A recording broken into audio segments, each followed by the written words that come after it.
절에 오셔서 법문을 들을 때와 듣지 않을 때의 차이가 있어요. 어떨 때는 참 와닿는 얘기를 하면은 밥을 안 먹어도 행복한 기분이 들 때가 있어요, 없어요? 있어요. 이런 부분.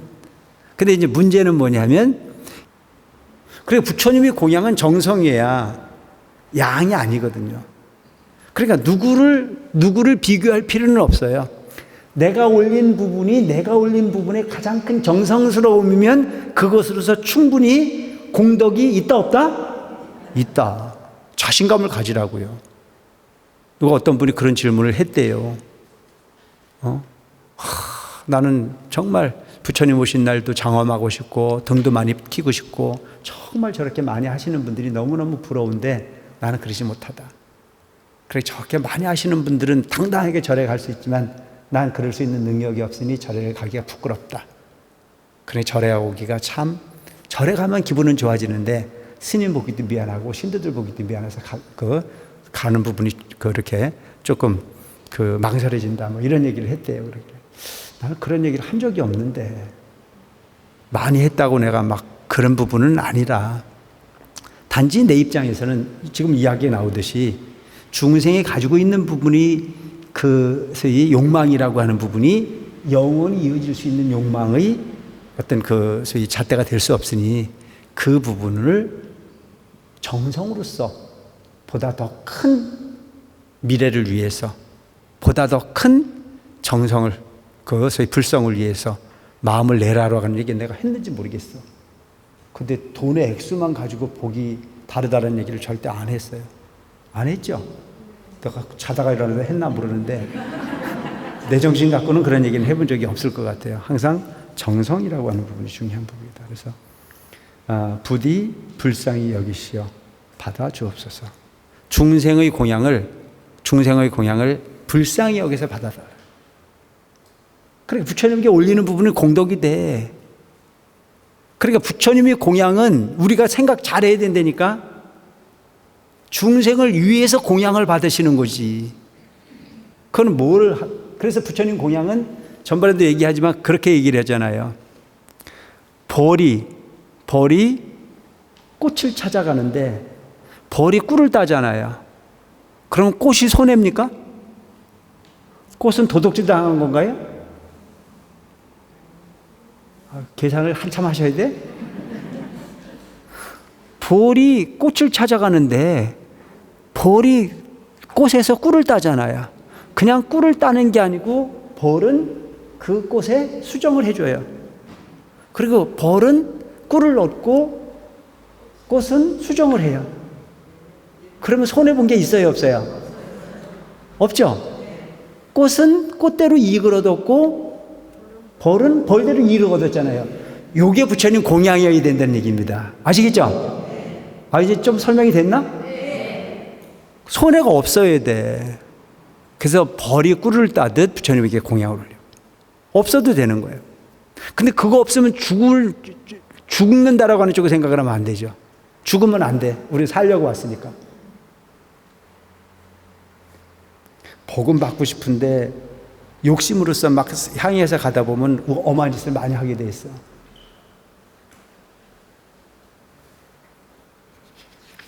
그때 범천왕들이 개성으로 부처님을 찬양한 다음 각기 이렇게 살해했느니라. 오직 원하건대 세준이시여 법륜 굴리사 중생을 제도하셔 해탈케 하시며 열반의 길을 열어 주시옵소서. 때의 범청들이 일심으로 소리를 함께하여 개성으로 살해하느니라. 세용 양족준이시여 오직 원하건대 설법하시어 대자비의 힘으로 고뇌 중생을 제도하시옵소서. 그때 대통지승 열애께서는 말없이 이를 허락하셨느니라. 여기서 이제 세웅 나와요. 세웅 뭐냐면 세상의 영웅. 그래서 법당을 뭐라고 그래요? 대웅전이에요. 대웅전. 큰 대자에 여기 나오는 수코동자. 세상의 가장 큰 영웅 내지는 큰 영웅. 그 법당에 부처님이 계시기 때문에 영웅이 앉아있는 곳. 영웅이라는 게 그냥 우리가 이야기하고 있는 뭐 전쟁을 잘하거나 뭐 이런 부분이 영웅이 아니고, 부처님은 그냥 한 나라나 이런 왕이 아니라는 거죠. 법왕이란 법왕. 일체 중생의 고통을 여일 수 있는 멋스러운, 그보다 더 용맹한 게 어디 있어요? 용맹이라는 자체, 부처님이 이렇게 그 용맹하다라고 하는 얘기는 뭐냐면 모든 번뇌와 싸서 이겼으니까. 전쟁에서 이기는 부분이 아닌 당신의 마음에서 일어나는 부분이 번뇌로부터 완벽한 싸움을 해서 이겼어. 근데 여러분 잘 생각해 보면 바깥 어떤 대상하고 싸우는 게 어려워요? 내 마음하고 싸우는 게 어려워요? 네? 싸워 보셨어요? 내 마음이 제일 어려운 거예요. 내가 해보니까 그래. 내가 어디 가서 이렇게 누군가가 감독을 해서 하면은요, 감독이 있으면 그래도 그 감독이 시키는 것만큼은 해요. 근데 혼자 있어 보면요, 잘 안 돼요. 그래, 여기 이 법당에 나와 앉아 있으면 누가 감독이에요? 만약에 내가 여기 와서 지금 앉아서 여러분들하고 같이 밤에 기도를 하면 누가 감독이에요? 우리 신도들이 감독이야. 무서워서 내가 잘 수가 없어. 감독이 있으니까. 내가 의식적으로도 나를 지키려고 자꾸 애를 써. 근데 혼자 앉아 있어 보면요, 이게 100점 100패를 해요. 여러분들 경험이 없으세요? 하다못해 여러분들이 옛날 학교 다니실 때 뭐 독서실을 가든 도서관을 가든 가면 옆에 친구들이 앉아 있으면 하기 싫어도 그 시간 정도는 같이 있어야 되겠다는 생각으로 그 시간을 견뎌요. 근데 주변에 좀 조용하고 혼자 정신 차려서 한번 해보겠다고 마음먹고 앉아 있어 보면 더 힘들다라고 하는 건 다 경험해 보셨죠? 그게 중요한 거예요. 그래서 나와 싸워 이긴 부분이 더 중요하다. 그래서 부처님은 그 부분을 완벽하게 이기셨어요. 또 그런 부분을 통해 가지고 얻을 수 있는 게 바로 아라한과라고 볼 수가 있어요. 명상을 통해서 완전히 나와 내 번뇌를 견뎌 넘길 수 있는. 양족존에 대해서는 여러 번 설명을 드렸어요. 양족존. 부처님은 양족존이다. 우리가 삼규일을 할 때 반드시 규입을 양족존을 하는데, 양족이라는 자체는 복과 지혜를 완벽하게 채우신 분. 얼마나 좋을까요?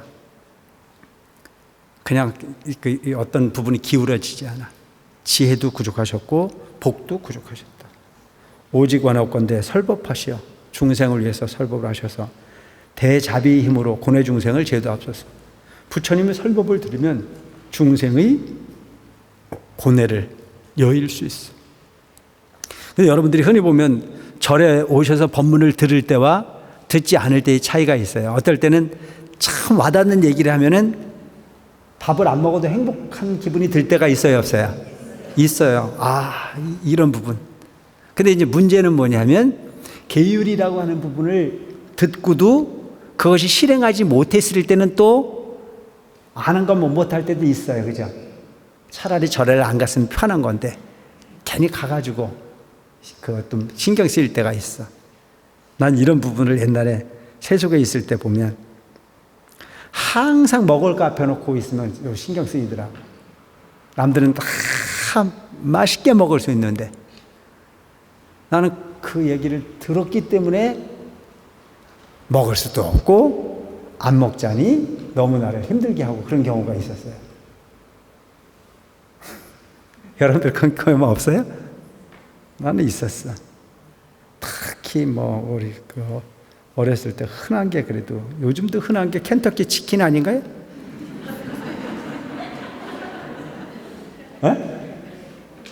그러니까 그런 부분이 그냥 남들은 일상인데 우리는 그 부분을, 그러니까 가끔 우리 신도님들도 그런 경우가 있어요.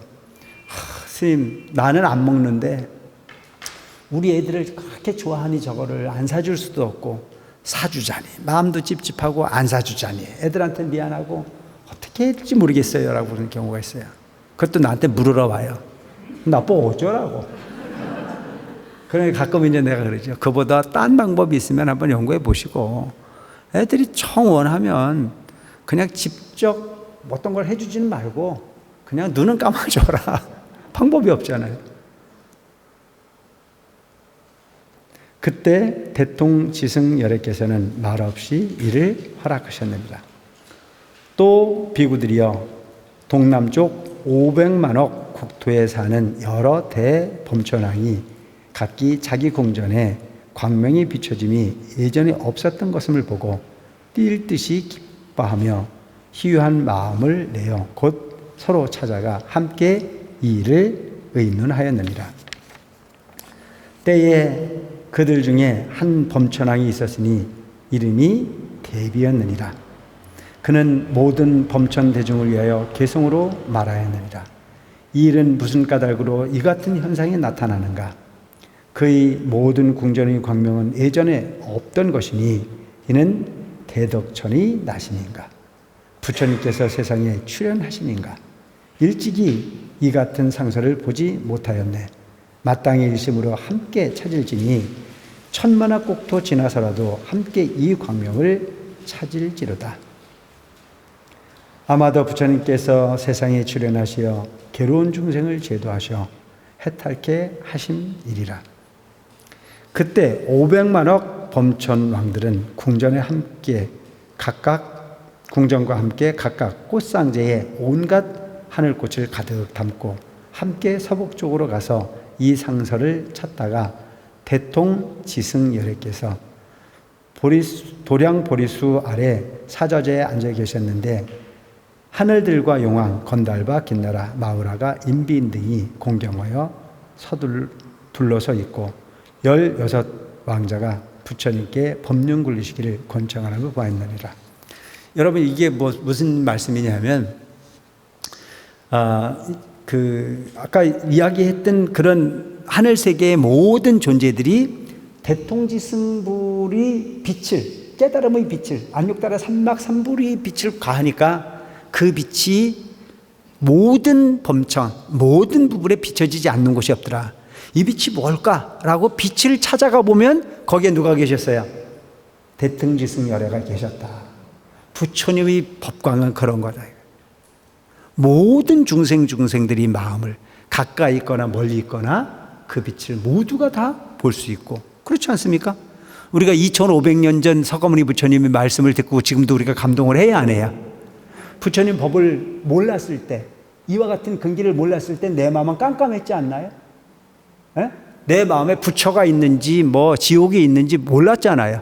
근데 우리가 법문을 듣고 나니까 내 마음속에 뭐가 있었다 그랬어요? 10법계가 있다는 얘기를 들었잖아요. 근데 그 10법계를 중심으로 내 마음에 지금 우리는 믿는 게 하나 있잖아요. 10법계 중에 우리는 지금 뭘 찾기 위해서 지금 이 법문을 듣고 있어요? 에? 10법계 중에 지옥, 아귀, 축생, 수락, 인간, 천, 성문, 연각, 보살, 불을 얻기 위해서 지금 하고 있잖아요. 내 마음속에 있는 부분은. 그러니까 지금 여러분들이 어쨌든 부처님 말씀을 중심으로 함께 공부하는 이 자리에 귀를 세워서 듣겠다라고 하는 자체는 뭐가 있어요? 성문의 입장으로 앉아있는 부분이고, 그리고 내가 그래 맞아 내 마음을 청정하게 비워서 부처님과 같은 인격을 만들어 봐야지, 기도 한번 해봐야지, 그럼 영각의 마음을 일으킨 거잖아요. 그리고 그걸 듣고 난 이후에 그래 나만 잘 돼서는 안 되지, 나는 누군가에게 이 법문 듣게 한번 얘기를 해줘 봐야 되겠다. 그들도 많이 괴로워하는데 이 자리에 와서 절에 한번 할 수 있도록 한번 해보겠다. 그를 부처님 믿게끔 한번 안내를 한번 해보겠다. 그를 위해서 내가 뭔가 노력을 해보겠다는 마음을 내면 이게 보살의 마음이잖아요. 그리고 먼 훗날 내가 부처님과 같은 인격을 만들어내기 위해서 한번 노력해봐야 되겠다. 이게 부처님 마음이잖아요. 그러니까 그런 부분들이 밝아지는 거잖아요. 들었을 때. 그래서 깜깜했던 마음, 소위 깜깜했던 어떤 그런 암흑의 어떤 그런 세계에 빛이 들어오는 것처럼. 근데 그 부분은 어떤 그 공간을 초월하고 시공을 초월할 수 있는 부분이 빛이 바로 이게 부처님의 깨달음이요, 깨달음의 법력이요, 어떤 가르침이 어떤 그런 모습이 아닐까 싶은 생각을 하는 거죠.